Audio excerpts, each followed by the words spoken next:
We're going to kick this off with the dope dad himself. That's right. It is Rico Lamitte.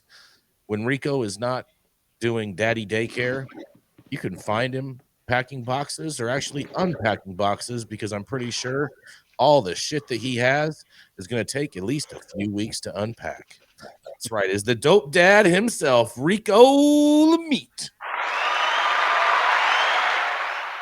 I'm actually almost done unpacking, Jason. Thank you very much. But my story is a feel-good story. We're gonna start the things off with a little happiness today, and coming out of Michigan. Now, some call him Stizzy, some call him Steezy, but you can't call them broke. Legendary California-based cannabis brand owned by Shrine Group, Steezy, has been fortunate enough to sidestep much of the drama plaguing lifestyle brands, making the journey from legacy to legal, eventually becoming MSO behemoths by building and maintaining bonds with the local communities where it operates, aligning their own messaging and outreach initiatives to mirror that of local consumers. Call it what you want, conscious capitalism or pandering, it works. And sticking to that smart playbooks paid dividends for the brand many times over, as they've been able to not only win over the hearts and dollars of consumers in new markets, but the respect of mainstream communities as well. Steezy's tried and true practice kicked into high gear this weekend in Metro Detroit, where Jason Beck is also known as White Gucci. In late March, here's what happened. A major Burger King franchise owner with 26 Michigan locations decided it was time to call it quits. With margins down and an economic outlook seeming grim, an announcement was made that all 26 locations would be shutting down and more than 400 jobs would be lost. Sad, but it's all part of the economic cycle. Unfortunately, real human livelihoods hang in the balance, and it's mostly low wage and or skilled workers that suffer the most in downturns like we're currently experiencing.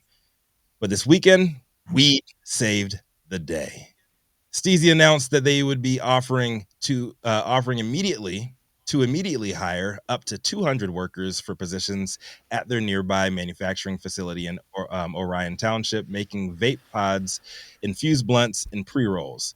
And if there's enough interest from former Burger King employees, they'd hire an additional 200 in the coming months.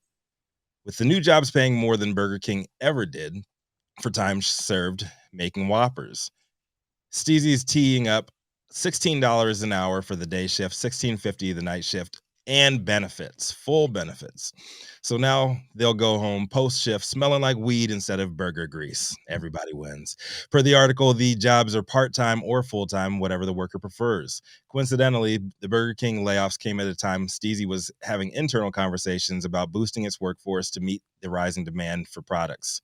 Steezy operates dispensaries in Ferndale, Battle Creek, and Kalamazoo, and sells its products to more than 500 cannabis retailers across the state. Steezy made the application process easy for former Burger King workers by just putting out the email. And for those out there that are affected, just email them at officemi@shrinegroup.com with your full name, phone number, and email address, and they'll say that they will be in touch. With all the negativity running rampant in daily cannabis news cycle these days, especially tied to MSOs, it's always good to hear a bit of positivity sprinkled in there as well. Big up Steezy, Shrine Group, and all the folks benefiting from this move. I'm Rico Lamitte, dopest dad on the street for High at 9 News. What say you about this, Jason?